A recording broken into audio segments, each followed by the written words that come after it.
Vote देते वक्त हम हिंदू बनने लगते हैं।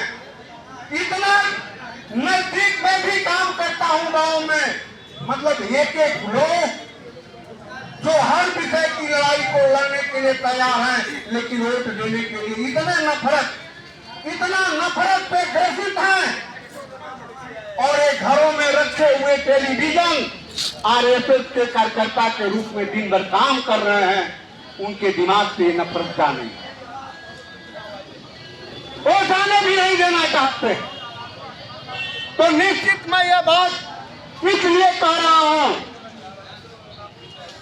इन सभी के आंदोलनों में सभी को एक साथ खड़ा होना जरूरी है। और इस नफरत के दौर में आप विचारधारा के साथ नहीं खड़े होंगे। बड़ा उन महिलाओं के बीच में जो इस देश की आधी आबादी है, उनको ये पता ही नहीं है कि हिंदू राष्ट्र आएगा तो मेरे साथ क्या होगा। ये बताने का काम हम नहीं कर पा रहे हैं।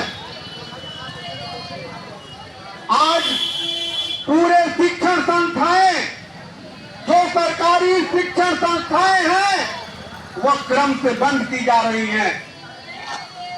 पाठ्यक्रमों में अब आप सोचिए कि सीबीएसई के 12वीं के पाठ्यक्रम में डार्विन का विकास पाठ खत्म कर दिया गया। क्या पढ़ाओगे भाई? जीवों की उत्पत्ति के बारे में क्या पढ़ाने जा रहे हो तुम? कि आम खाने से लड़का पैदा होता है कि खीर खाने से लड़का पैदा होता है?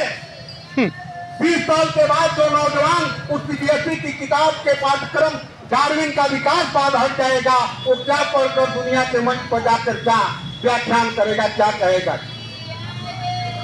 ये बड़ा संकट है। और इधर कोरोना काल के बाद धार्मिक उत्सव स्थलों पर लोगों की भीड़ बढ़ी है और तमाम विचारधाराएं इस देश में काम करती हैं। लोग कहते हैं कि बाबा साहब कहते हैं कि जो पढ़ेगा, शिक्षा वो शेरनी का दूध है, जो पिएगा वो दहाड़ेगा। और इस सरकार ने कह दिया कि हम तुमको पढ़ने ही नहीं देंगे। तो जो इस बात इस मंच से कहता है कि शिक्षा वो शेरनी का दूध है, वो सरकारी शिक्षा को बताने के लिए सड़क पर उतरता नहीं। अरे भाई, तुम उस शिक्षा को बचाने के लिए नहीं उतरते हो तो केवल गांधी जी के कहे हुए स्लोगनों और अंबेडकर साहब के कहे हुए स्लोगनों को मंचों पे कह देने से तुम्हारे लोग और इस देश की जनता का भला नहीं होने वाला। साथियों, ऐसे कठिन और पूंजीवादी दौर में हिमांशु कुमार जी हम लोगों के लिए प्रेरणा के स्रोत रहे। अभी हम लोग बात कर रहे थे, मणि जी भी थे, कि ऐसे भी लोग लड़ाई लड़कर और समाज और देश को दिशा देने का काम कर रहे हैं।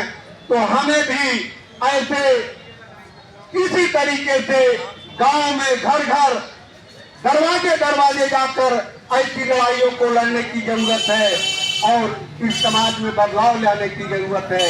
इन्हीं बातों के साथ मैं अपनी बात को विराम करता हूं।